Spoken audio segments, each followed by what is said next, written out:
We are in Parshat Re'eh this week. So when I teach Torah study, I always teach on a triennial reading, which means we read a third of the Torah portion every week because the Torah portion is really long. And we just can't get to it all. So to make sure that we get to every piece of the Torah, we read on a 3-year cycle. It's actually a very ancient tradition. The annual reading of Torah, the annual cycle, for the Jews in the room is new. It's relatively new. You might not know that. So reading on the triennial cycle, I've taught this week on that, but to write for this week for the Jewish Journal, which I was very honored to be asked to do. You should take one, please, on your way out. When you go downstairs, take a Jewish Journal. It is my Torah commentary on your daughter's bat mitzvah. Your Rabbi is published in the Jewish Journal. The point being, I picked a different part of the Parsha than I taught on, because I think it's a really, really amazing thing. That we have this scribal tradition. We have this tradition of reading text that we've read differently every time we pull it out of the ark, because things are different every time we pull it out of the ark, but we've been pulling it out of the ark for thousands of years. How incredible. But the beginning of this week's Torah portion is one of my favorites in terms of what the rabbis and what we do with that tradition.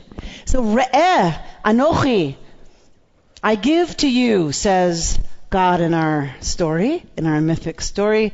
I give to you, lifnechem, I put before you, lifnechem, bracha u'klala, blessing and curse. And the re'eh, look, see, I put this before you, is in the singular. Lifnechem, I put it before you is in the singular, that's the verb, but it's before y'all. I'm from Atlanta. So that is the correct, by the way, translation for you, plural in English, y'all. Look, singular, I place before y'all blessing and curse. And so the rabbis say, well, it can't possibly be a grammatical error, right? Even any Romance language, any language you know, the verb has to match like who you're talking about. It's plural or it's singular, right? Based on who you're dealing with. Well, you wouldn't have a singular verb and then the plural, y'all. That makes no sense. And the rabbis say, well, this couldn't be a mistake, God forbid, right, in the text. That would be completely unacceptable. So they say, instead, there's a teaching here. I love this about the Jewish people. It can't possibly be a mistake.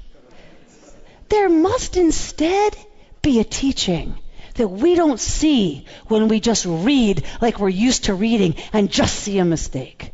So they say, well, what could the teaching possibly be? And what they say is that Re'eh, each one of us is commanded to look, to pay attention, to notice, to see. And Re'eh in this sense is, I get it.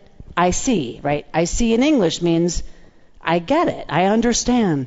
Each one of us is mandated to see, to pay attention, to look for opportunities to make blessing abound in this world, or the opposite, God forbid, curse and devastation.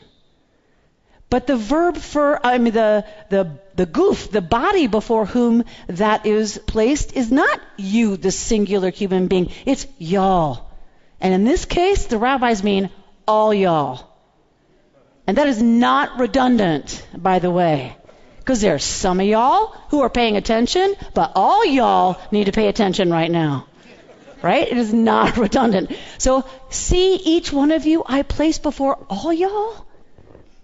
Together, the opportunity to create abundance, safety, flourishing, nourishing, the fulfillment of potential and possibility.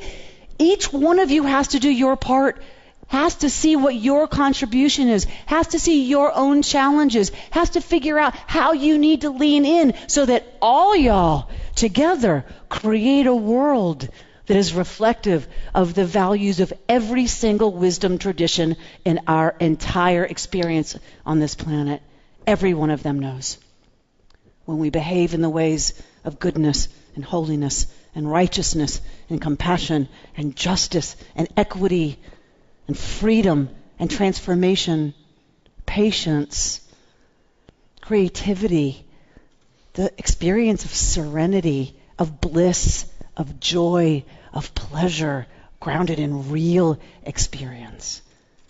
That creates a world in which there is absolutely the potential for a flourishing we have not yet begun to imagine. May each one of us and all of us together create a world that every wisdom tradition knows is possible. May it happen in our time. Shabbat Shalom. Amen.